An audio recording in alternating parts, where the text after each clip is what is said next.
Mais non, dites-moi pas que c'est pas vrai.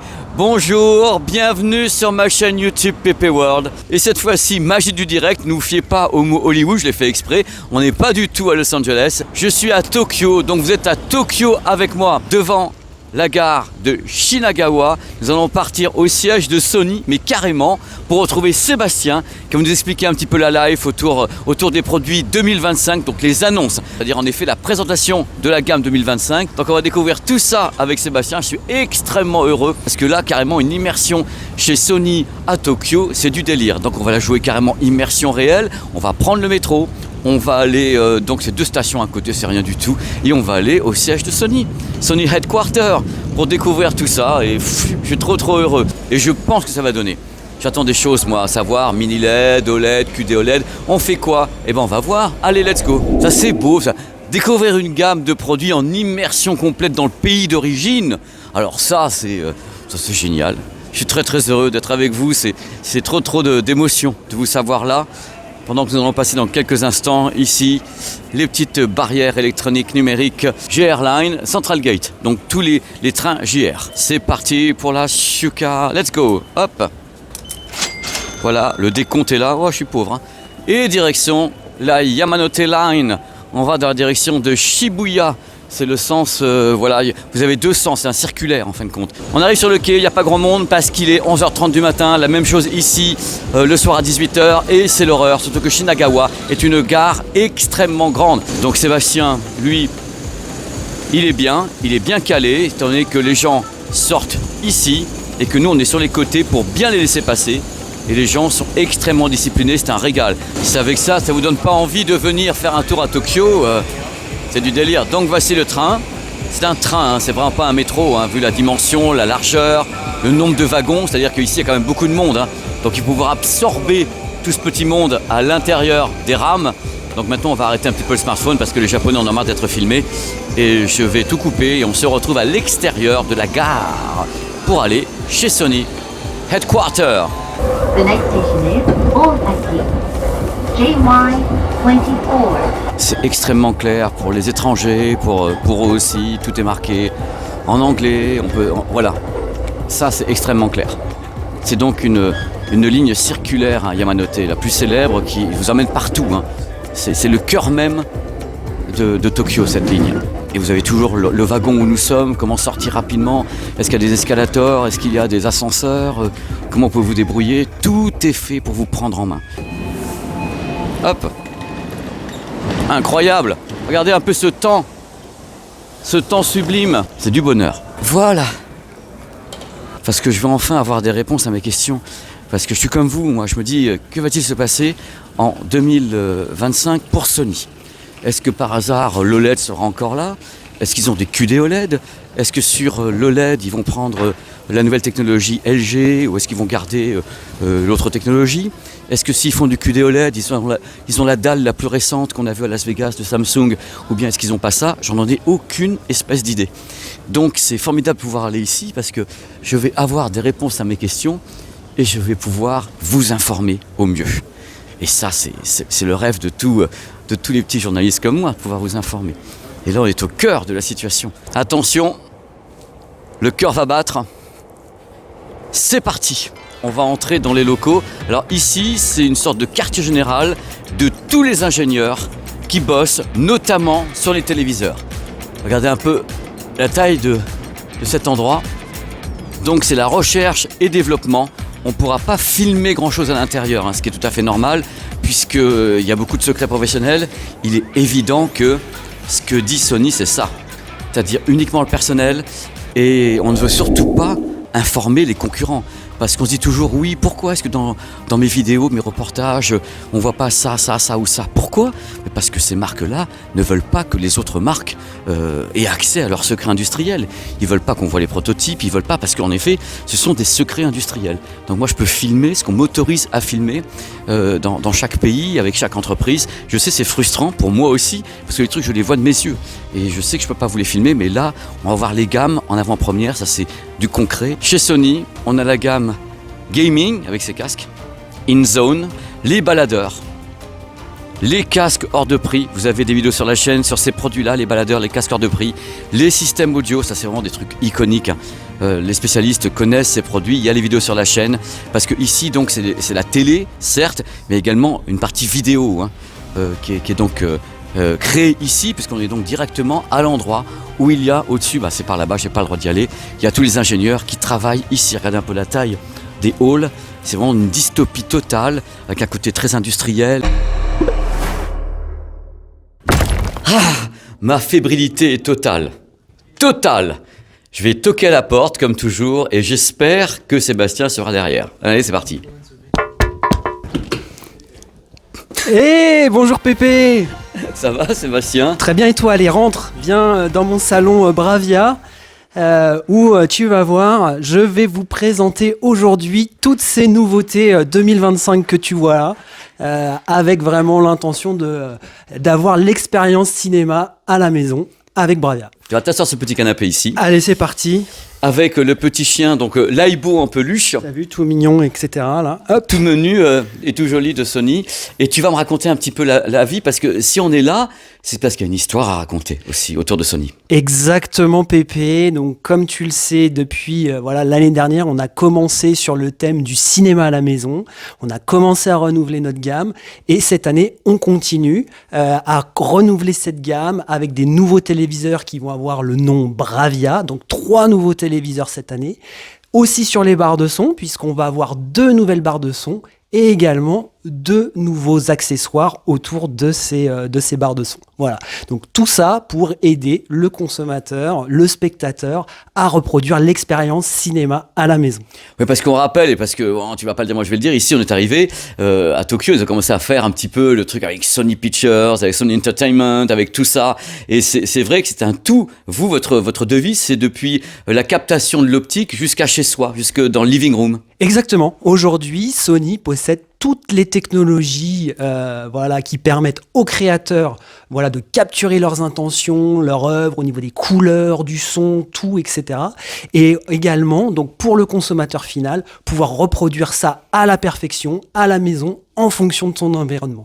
Ça peut pas être mieux. Ce que je propose maintenant, Sébastien, c'est que pour aider les gens, on va partir dans la gamme de façon très très claire, en démarrant avec ce qu'on va appeler un début de gamme Sony-esque, quel que soit son tarif qu'on peut pas donner de toute façon actuellement. Non. On peut pas encore les donner. Et on va monter en gamme avec quelques petites surprises quand même. Exactement. Parce que le produit est derrière moi, vous pouvez pas savoir ce que c'est. Il est là, c'est celui-là. Non, il y en a un là. Là, derrière moi, il y en a un, vous pouvez pas. Vous allez être surpris. On va commencer par lequel? Alors écoute, on va commencer par le tout entrée de gamme, le 32W800 qui lui le produit qui reste dans la gamme chez Sony cette année. Et en entrée de gamme, on a un autre produit qui se renouvelle, c'est le X75WL qui va être remplacé par le Bravia 3. Donc ce Bravia 3, c'est vraiment le téléviseur entrée de gamme chez Sony pour l'expérience familiale, ultra complet, avec Google TV, avec également le PS Remote Play, pour ceux qui jouent à la PlayStation, qui fait son apparition sur ce TV. On a le Triluminos Pro aussi, qui arrive sur ce TV également, donc pour enrichir les couleurs de l'image. Et donc c'est un TV qui est rafraîchi au niveau de son design, avec donc le design signature Sony dessus, et c'est surtout un produit 4K qui va être disponible en 43, 50, 55, 65, 75 et 85 pouces. Donc pour résumer les choses, c'est un produit LCD.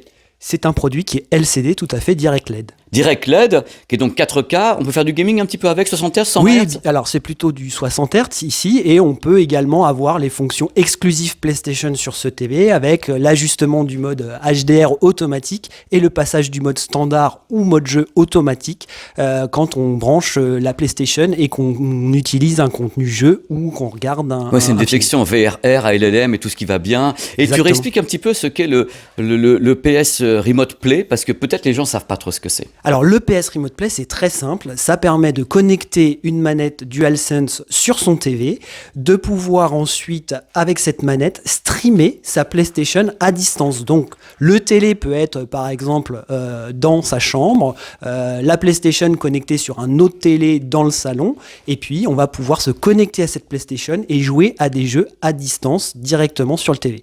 Et ça marche aussi pour la maison secondaire, la maison de campagne, de papy-mamie, tout ce qu'on veut. Tous les produits qui s'appellent Bravia ont cette fonctionnalité. Alors justement, je reviens à toi, je fais un travelling, parce qu'on va monter, on est passé du 3, on arrive au Bravia 5, qui est devant nous là. Le Bravia 5. Alors le Bravia 5 est un produit un peu spécial, puisque je pense que tu te souviens très bien du Bravia 9 avec son système de rétroéclairage XR Backlight Master Drive. Donc effectivement, l'objectif avec ce produit, c'est d'amener cette nouvelle technologie XR Backlight Master Drive du Bravia 9 sur un produit milieu de gamme mini LED, donc le Bravia 5 ici. Donc l'avantage du Bravia 5, c'est qu'on a cette expertise au niveau du rétroéclairage, donc on travaille bien évidemment la luminosité avec précision, les contrastes, les couleurs, pour avoir effectivement une image la plus lumineuse, contrastée et réaliste sur ce TV. Donc comme tu vois, c'est un TV ici qui va être également disponible en plusieurs tailles d'écran. Yes. Donc là, ici, ce qui est avantageux, c'est on commence avec du 55 pouces qu'on n'avait pas forcément sur le Bravia 7 avant. Donc là, voilà, on a du mini LED 55 pouces cette année chez Sony. C'est une première d'avoir du 55 pouces en mini LED chez vous comme ça? Oui, exactement. En France, c'est une première. Waouh! Donc si je comprends bien, si on essaie de faire la différence entre le 3 et le 5 notamment, c'est le type de rétroéclairage, c'est-à-dire qu'on est LED, direct LED, on passe au mini LED, donc c'est le premier modèle mini LED de votre gamme, celui-ci. C'est le premier modèle mini LED de notre gamme, avec également un design qui a été retravaillé, plus dans l'esprit mini LED également du Bravia 9, toujours aussi avec des pieds ajustables, c'est super important chez nous, chez Sony. Donc vous voyez, c'est des pieds centrés qui peuvent être soit ras du meuble, soit surélevés pour mettre sa barre de son. On a également le acoustique multi-audio sur ce TV pour avoir le son. Et surtout, quand on parle de son, ce qui est intéressant, c'est que maintenant, vous avez le Acoustic Center Sync directement sur un produit milieu de gamme. Le 3, le 5, alors Sony Pictures oblige, il y a toujours le Bravia Core qui est installé à l'intérieur du produit. Alors, ça s'appelle maintenant Sony Picture Core. Ah oui, c'est ça. Donc le Sony Picture Core, Sébastien, est toujours installé sur vos produits. Exactement. Donc voilà, à sa sortie de carton, le consommateur peut bénéficier de films directement ici sur son TV, mais pas dans n'importe quelle qualité, la plus haute qualité aujourd'hui de streaming qui existe sur le marché. Donc niveau équivalent au Blu-ray. Donc, presque. Pas moi. Mais c'est le meilleur. C'est vrai que c'est le meilleur. C'est 80, mais c'est du délire. C'est que vous êtes les seuls à avoir ça. De fait que vous ayez justement ce système de streaming Sony pour vos clients, ça veut dire que sur l'audio, vous avez du DTS audio aussi. Oui, on a du DTS audio exactement sur Sony Picture Core, en plus du Dolby Atmos et le IMAX Enhanced également pour l'image, pour avoir la meilleure qualité possible sur son TV dès la sortie de carton. Justement, Sébastien, on est d'accord qu'on a des films offerts avec le Sony Picture Core et ça dépend de la gamme du téléviseur. C'est-à-dire si tu as un téléviseur qui coûte pas trop cher, tu as peut-être, 5 films et quand tu montes, tu as plus de crédit, c'est ça? C'est comme ça que ça fonctionne? Alors maintenant, non. Non, justement. Maintenant, sur toute la gamme, sur toute cette nouvelle gamme, on part avec 10 films offerts sur son téléviseur. Donc 10 films offerts haute qualité, des films assez récents. Alors bien sûr, on va rappeler aux gens que c'est uniquement des films Sony Pictures. Vous n'allez pas balancer sur votre système d'autres films, donc ça réduit un petit peu le tir, mais vous avez des gros titres. D'où le nom Sony Picture Core, oui. Et voilà. Sébastien, je t'ai pas posé la question, j'ai eu tort. Est-ce que celui-ci, donc le Bravia 5, remplace un autre produit? Oui, il remplace le X90L qui était un modèle full LED chez nous l'année dernière. Il y a combien de diagonales de la bestiole là? Alors, sur le Bravia 5, comme effectivement on en a parlé tout à l'heure, on a déjà un 55 pouces qui est nouveau. Et après on va monter, on va avoir le 65 pouces, le 75 pouces, le 85 pouces et nouveau aussi dans ce type de produit chez Sony, je te présente le Bravia 5 98 pouces. No. Sébastien, est-ce que par hasard, tu es grand, donc on voit pas qu'il est très très grand, mais moi si je suis à côté c'est la catastrophe. Oui, ça suffit. Les mecs, il n'y a aucun respect quoi. Est-ce que par hasard c'est pas le plus grand mini LED que vous lancez? Bien sûr, donc voilà, effectivement, le Bravia 5 ici, dans sa version 98 pouces, est le plus grand mini LED de la gamme. C'est dingue, alors, on parle pas de prix parce que pour le moment on ne les a pas, ça va peut-être un peu piquer, mais c'est 98 pouces.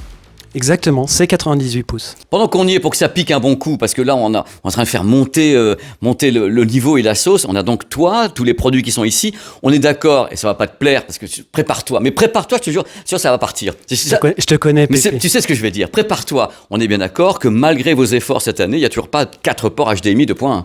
Non, parce qu'aujourd'hui, on estime qu'il n'y a pas forcément besoin d'avoir 4 ports HDMI 2.1, puisqu'on en a 2 qui permettent de connecter potentiellement 2 consoles HDMI 2.1. Et si, effectivement, on met sa barre de son Sony sur la prise eARC, eh bien, on aura une deuxième prise HDMI 2.1 déportée sur sa barre de son, qui supporte bien évidemment les fonctions gaming également. Donc voilà, on pourra avoir 2 ports HDMI 2.1 même si on a une barre de son. On sent bien le mini LED qui pousse chez vous, hein. On sent que vous appuyez sur le turbo ici, hein. Alors le turbo, Bravia 7. Alors Bravia 7 qui reste en gamme cette année, donc pareil, donc plutôt ici haut de gamme, mini LED dans notre gamme, avec donc toutes ces diagonales qui existent aujourd'hui en 65, 75 et 85 pouces. Donc c'est un haut de gamme mini LED qui reste en gamme. C'est important que les gens comprennent dans cette vidéo qui va donc être longue ce qui s'en va et ce qui reste. Là, Exactement. ce sont des produits donc qui restent en gamme pour le moment. Le Bravia 7 qui est d'ailleurs sur la chaîne avec Sylvain, on en a parlé et on a fait donc le test du produit. Eh, dis-moi Pépé, il serait peut-être pas temps qu'on se parle d'un sujet, Quoi ? le sujet de l'OLED. Je connais pas. Ah bon? Je connais pas. Moi, pas connaître. Oh, j'en peux plus. J'ai tellement hâte de ce que je vais me dire. Bon, alors, chez Sony, cette année, on va garder le Bravia 8, qui est aujourd'hui en White OLED, d'accord, mais on va également remplacer un produit très connu, le A95L. Je pense que voilà, on s'en souvient tous très bien de par ses performances et comment il a été acclamé par le passé. On rappelle que c'est donc le QD OLED maison. C'est effectivement le QD OLED chez Sony. Eh bien, ce A95L, il est remplacé cette année par le Bravia 8 Mark II. Alors, voilà, je vais expliquer tout de suite parce que c'est important et j'ai parlé avec Sébastien avant. Dans tous les cas, le truc important, c'est qu'on retrouve Bravia 8 dans l'appellation. Mais s'il y a 2 derrière, donc Mark II, ce n'est plus de l'OLED, mais du QD OLED, sachant que le Bravia 8 traditionnel reste en gamme. Donc c'est un trick chez vous, pour comprendre, Sébastien. Alors écoute, aujourd'hui, Oui, cette appellation n'est pas nouvelle chez Sony. C'est l'appellation qu'on utilise sur les appareils photo, sur les casques. Aujourd'hui, tu retrouves un WH-1000X Mark IV qui est vendu en même temps que le WH-1000X Mark V. Donc les consommateurs, quelque part, ont déjà cette habitude-là chez Sony. Et donc c'est bien aussi d'avoir cette, j'ai envie de dire, consistance sur l'ensemble des produits électroniques chez Sony. Bon, je pourrais résumer en disant ce qui est important pour les gens qui nous regardent, c'est de savoir que du moment qu'on parle de Bravia 8, ce n'est pas du mini LED. Bravia 8, ce n'est pas du mini LED, Voilà. c'est de la technologie OLED. Donc le Bravia 8 va être en technologie White OLED et le Bravia 8 Mark II va être en technologie QD OLED cette Donc fois-ci. voilà, ça reste la famille de l'OLED sur le Bravia 8. C'est important de le spécifier. Donc maintenant, on va s'attacher au Bravia 8, donc Mark II. Qu'est-ce qu'il a de plus que le fameux A95L que nous, on avait sacralisé, ça, Sylvain et moi. Oui, par rapport au A95L, on va gagner 25% de luminosité en plus, donc toujours pour pouvoir mieux reproduire la réalité, donc avec la luminosité, mais aussi ce qui est super important quand on parle de réalité, c'est les couleurs. Pas le QD. Exactement, avec le QD OLED, la largesse de sa gamme de couleurs, de reproduction, sa justesse. Donc voilà, donc c'est pour nous aujourd'hui, ça reste une technologie importante en 2025 pour pouvoir reproduire les intentions du créateur quand on voit une expérience cinéma à la maison. Mais si on part du principe que cette nouvelle dalle posée sur ce produit, donc le Mark II, est plus lumineuse, excepté la dalle, est-ce que Sony a fait un travail particulier ou a repris les caractéristiques du A95L et a utilisé une nouvelle dalle tout simplement? Alors, on a utilisé une nouvelle dalle. On utilise la dalle QD OLED de dernière génération qui existe aujourd'hui fournisseur sur très le connu. marché. Alors, ce qu'on a changé aussi quand même surtout, c'est le design, Pépé. Oh là là là Regarde-moi là là ce là là. beau design au niveau du produit qui est beaucoup plus fin. Et là, tu as un cadre qui est plus fin d'ailleurs, je vois, non? Exactement, le cadre est beaucoup plus fin et donc vous voyez, avec l'image qui est beaucoup plus proche du bord encore. Sébastien, tu sais que toute une question de reflet dans la vie avec ces téléviseurs, c'est la même dalle anti-reflet que l'année dernière que vous avez mis dessus? Exactement, parce qu'aujourd'hui, on estime que pour avoir la meilleure expérience cinéma à la maison, en fonction des conditions qu'on a, ce type de dalle convient très bien pour justement une parfaite reproduction des noirs et une parfaite sensation de noir à l'écran, donc ce qui est extrêmement important sur de l'OLED, parce que comme tu le sais, Sony, on fait aussi des dalles mat, et on les fait surtout dans l'univers professionnel. Chez les pros. Exactement, où ça a beaucoup plus de sens quand on veut afficher des présentations PowerPoint, par exemple, sur son TV dans son bureau. Ça fera plaisir à votre fameux fournisseur qui lui propose justement une dalle très mate. Ça, c'est votre choix sur le Mark II. Est-ce que tu as la moindre idée, parce que les gens vont être intéressés par le produit, tu penses bien, un successeur au A95L, la moindre idée de l'arrivée, c'est deuxième trimestre? Oui, c'est ça. Alors ça va arriver un peu avant l'été, d'accord, et il sera disponible en 2 tailles d'écran, le 55 et le 65 pouces. Vous n'allez pas plus loin que ça sur cette diagonale. Non, aujourd'hui, on estime que c'est les 2 tailles d'écran qui effectivement sont le plus vendues sur le marché. Yes. Après, quand on augmente en taille, on a toujours cette tendance à se dire qu'on a besoin d'avoir des téléviseurs avec encore plus de puissance lumineuse, et donc là, on recommandera plutôt d'aller sur du mini LED. Justement, alors tu me tends une perche royale, Sébastien, je me doutais de ta réponse, parce que vous êtes quand même dans une dualité étonnante chez Sony, puisque vous avez à la fois, et ça rassurera les gens, crois-le bien, vous avez de l'OLED et du QD-OLED, parce qu'il y a tellement de rumeurs en disant, oui, Sony, en 2024, il n'y aura plus d'OLED, bon, faux, il n'y aura plus que des OLED, faux, 2025, on est devant les gammes, eh bien, il y a de l'OLED, eh bien, il y a du QD-OLED, donc vous continuez tout ce que vous faites, ça c'est important pour les gens, mais en même temps, quand on voit la qualité, parce que là, je le dis devant toi, et tout le monde le sait, la qualité du Bravia 9, on peut pas dire que vous y croyez pas au mini LED, vous foutez la gomme de folie. Folie. Exactement. Tu vois, puisque le Bravia 9, lui, continue, avec notamment maintenant, en plus, le 65 pouces, qui est disponible depuis le début de l'année. Et puis, tu l'as bien vu il y a quelques semaines, on a annoncé le développement de la technologie future du mini LED avec le RGB mini LED. Oui, on en parle sur cette chaîne justement. On n'a pas donné un nom à cette technologie parce que vous l'avez pas non plus, mais c'est l'idée d'avoir un rétroéclairage avec donc des pastifs, des LED qui sont elles-mêmes, donc qui produisent du RVB directement. Dans ce cas-là, on n'a pas besoin d'un filtre ni de quantum dot, et c'est une partie de l'avenir chez vous dans tous les cas. Mais exactement. Attention, 2026, pas avant. Oui, exactement. C'est beau, des studios de cinéma. Mais ces produits, sachant que vous êtes quand même Sony, concernant le gaming, quelles sont les fréquences de balayage de ces bestioles-là ? Avec le Bravia 3, on sera sur un produit qui est en 60 Hz, et après, tout le reste de la gamme que je t'ai présenté jusque-là sera en 120 Hz. On va pas se mentir, on va pas se mentir, vos concurrents ne font pas ça. Ils tapent en 144, 165. Moi, c'est quand même une surprise, je te le dis. C'est vrai que je suis là pour dire les choses. C'est une surprise d'être venu ici et avoir en 2025 encore du 120 Hz. Mais je suppose que vous avez vos raisons que moi je ne connais pas. Et je sais pas même pas si on a. En fait, c'est très simple. Aujourd'hui, on estime que ce type de téléviseur pour faire du divertissement est très bien pour connecter des consoles de dernière génération telles que la PlayStation 5, bien évidemment, donc qui ici reste sur du 120 Hz. Effectivement, après, pour les personnes qui veulent faire du gaming avec le PC, eh bien, on recommandera là plutôt de se porter sur une gamme de produits tels que InZone, avec des moniteurs qui, là, permettront de monter en fréquence et qui sont vraiment des produits dédiés pour les gamers qui cherchent des performances vraiment poussées au niveau de leur expérience de jeu. Pour que vous sachiez, concernant l'OLED, le Bravia 8 ainsi que Bravia 8 Mark II, les deux modèles donc de l'OLED disposent de l'Acoustic Surface Plus, c'est-à-dire c'est la dalle qui vibre avec des moteurs haptiques derrière, donc on a des haut-parleurs plus la dalle qui vibre, ce qu'on peut faire avec de l'OLED et on ne peut pas le faire avec du LCD, qu'il soit mini LED ou autre. Il n'y a que ces deux références qui ont donc la dalle acoustique chez Sony. Bon Pépé, quand on se fait une expérience cinéma, on se parle de vidéo, mais aussi de son, qui est très important. Et donc, comme je te disais tout à l'heure, on a des nouveaux produits également qui sortent dans la gamme cette année. Alors, on a renouvelé la gamme l'année dernière, avec Bar 9, Bar 8. On va les voir justement parce que... Et le Quad. Ce qui est important, c'est qu'on cherche ce qui reste ici. Donc là, on a... Au niveau de ce qui reste en gamme, on a la Bravia Theater Bar 8. Donc tu vois avec ce design qui a été renouvelé au niveau des barres de son l'année dernière. Donc tu vois au niveau du tissu, des arrondis, etc. Donc la Bar 8 ici avec 11 haut-parleurs. Au-dessus, on va retrouver la Bravia Theater Bar 9. Avec ici donc 13 haut-parleurs cette fois-ci au niveau de cette barre de son. Donc pareil, tu vois, avec ce design qui a été retravaillé.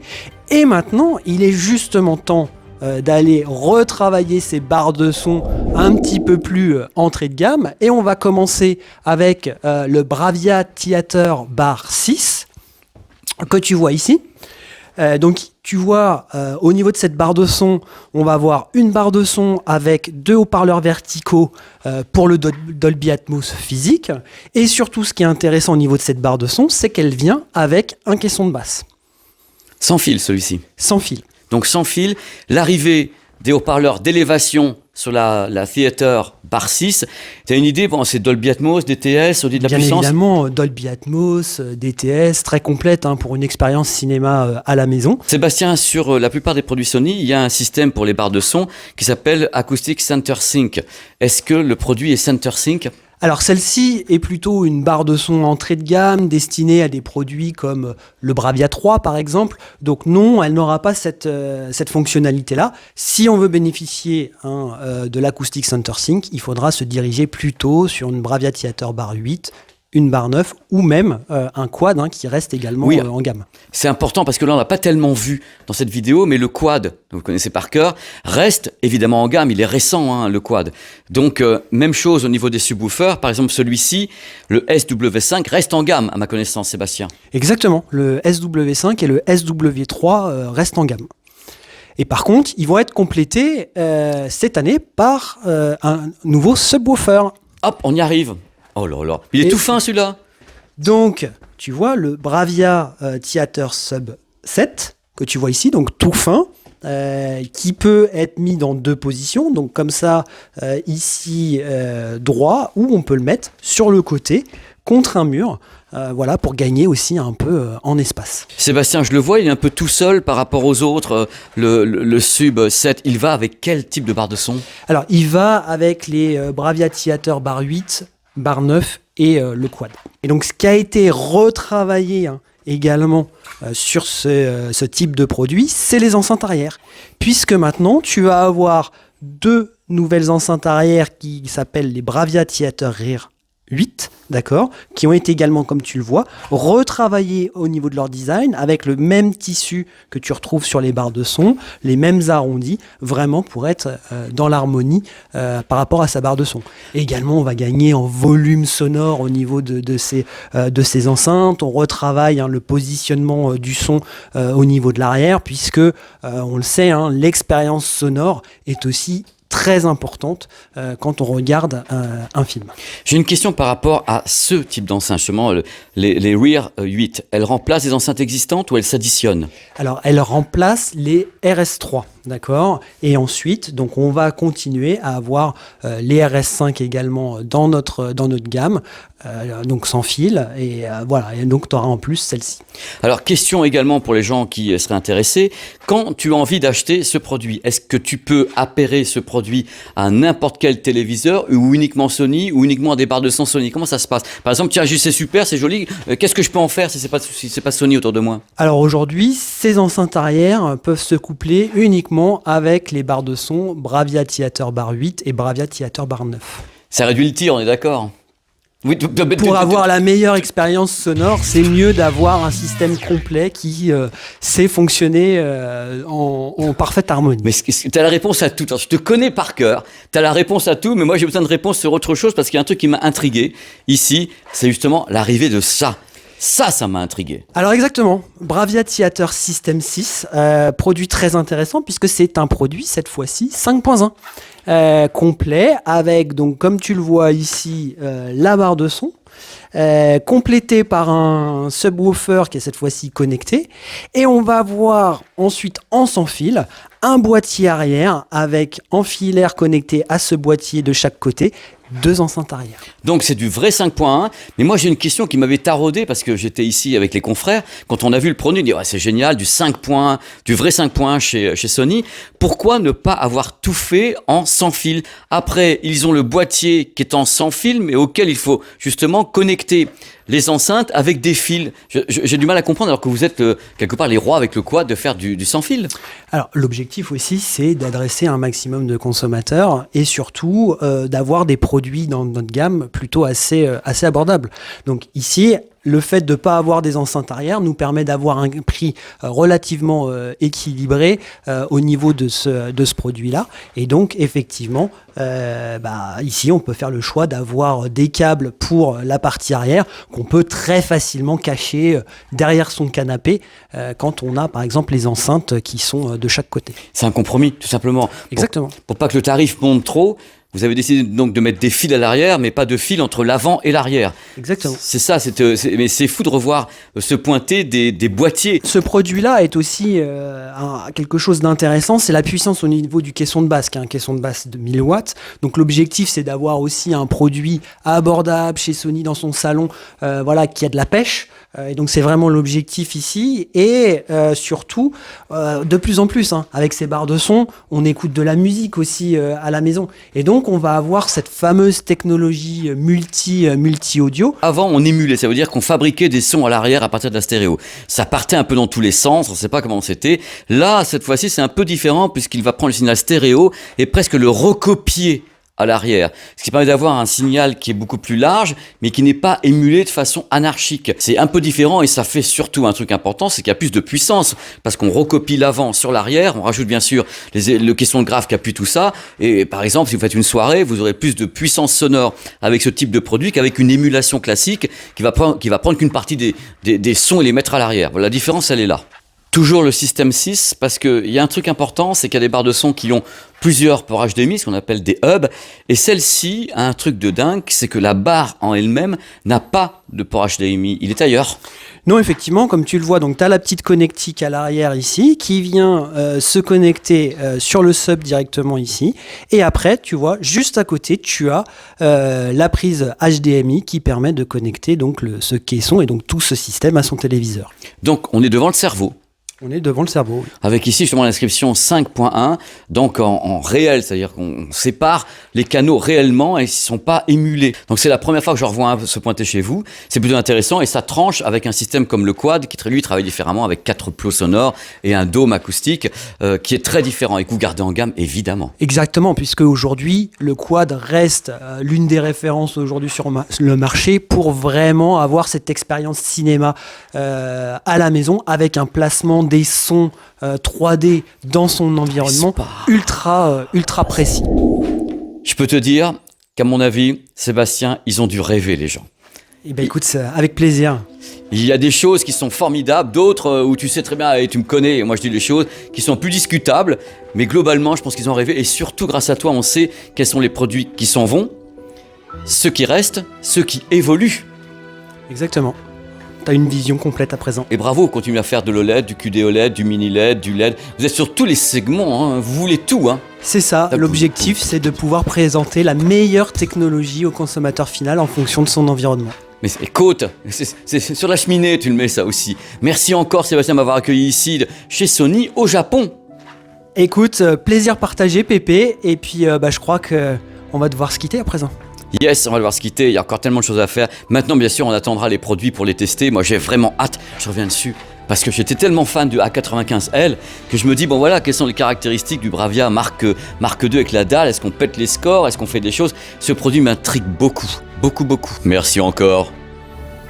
Avec grand plaisir, il est temps pour moi d'aller me faire une petite toile. Allez, tu vas faire un moonwalk, attends, regarde un moonwalk. T'as vu la taille des portes ici? Ils ont vraiment pas envie que je rentre, ou que je sorte, je sais pas. C'est fini, nous étions au Bravia Salon, ici, à Tokyo. Directement chez Sony. Ça pouvait pas, je sais pas qui y a derrière, ça pouvait pas être mieux. Je suis très très content. Vous avez eu plein d'infos. Évidemment, plein d'infos dans ce petit reportage. Alors dites-moi ce que vous en pensez. Moi, j'ai pas testé les produits parce qu'en plus, ils sont pas définitifs. Vous avez entendu mon avis, certaines choses, vous savez ce que je pense. 144 Hz, l'HDMI, il y a toujours des choses qui, Sony ou pas Sony, n'avancent pas. Par contre, des choses qui avancent. Voilà, allez, des gros bisous. À bientôt.